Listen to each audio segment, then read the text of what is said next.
No. I want a raise. Actors Elijah Wood and Rose Leslie star in the fantasy action film The Last Witch Hunter. It's in theaters next weekend, so we get the scoop a little bit early.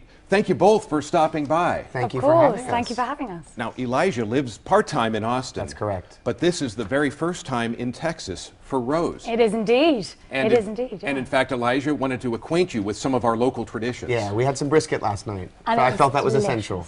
Yes, exactly. It was a rite of passage for me. It was very, very good. Yeah, I loved it. Brisket, not you can't get that kind of thing necessarily in jolly old England. No, in jolly old England, no. They don't know what they're doing when it comes to that. But no, it was very good. And a lot of it as well. I mean, it was a big plate. Yeah. Oh. They do it big in Texas. Yes. Well done, Elijah, really. Thank you. Yes. Thank okay, the Last Witch Hunter. I'll tell you, this film looks, I got to say, very, very interesting. Just give us the premise. Explain what's going on with this. Right. Well, it is a supernatural world that we are watching. It's visually very, very beautiful. Breck Eisner, the director, did a fantastic job on that.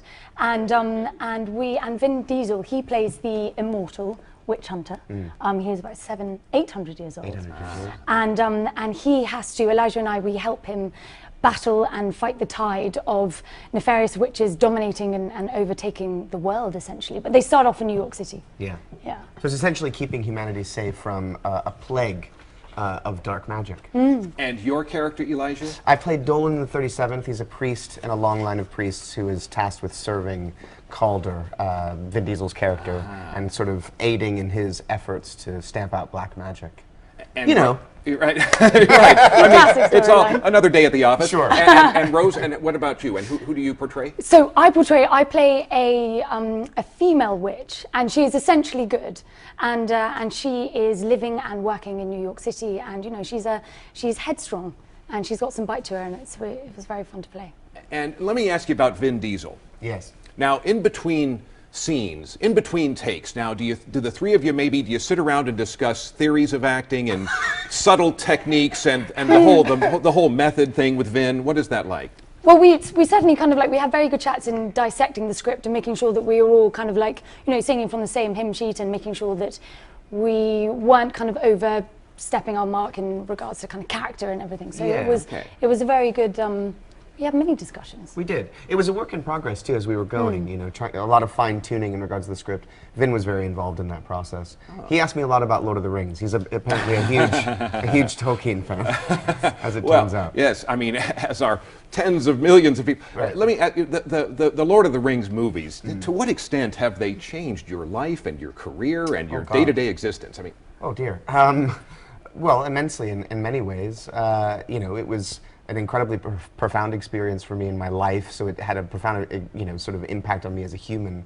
But in regards to my career, and it opened so many opportunities for me that I probably wouldn't have otherwise had. So.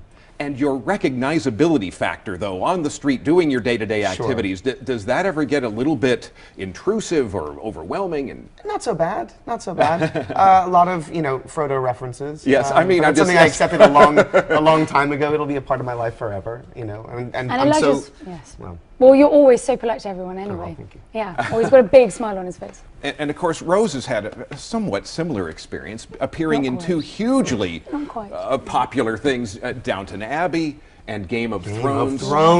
And so, again, when you embark on a career in acting, you don't imagine necessarily, right, that you're going to be in projects that reach so many lives around the world. Gosh, no. I mean, it is a bit of a lottery, and of course, you step into this industry knowing that it's going to be incredibly competitive from the start, and so I feel and always have felt phenomenally lucky. But it's a wonderful thing to be involved in projects whereby they are globally adored. And the fans seem to be so passionate, and that's a wonderful that's a wonderful thing to experience and to be a part of, certainly. Yeah, and you talk about what these things do for your career, and working on a film like The Last Witch Hunter, is this about as fun as movie making gets? I mean, the things you get to do. Yeah, it was a lot of fun. Yeah. It was certainly for the character that I played, Chloe. She was kind of dangling for a couple of the scenes, dangling. Well, I was at least dangling from the ceiling of a studio, kind of like with a harness around me, and I was kind of in midair for a while.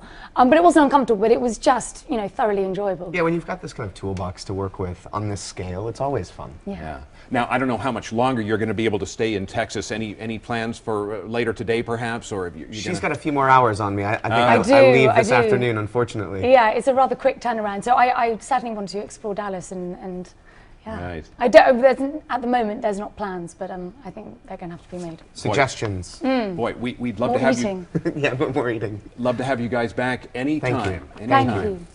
All right, we want to mention that The Last Witch Hunter opens a week from today. You can find a link with more details at fox4news.com.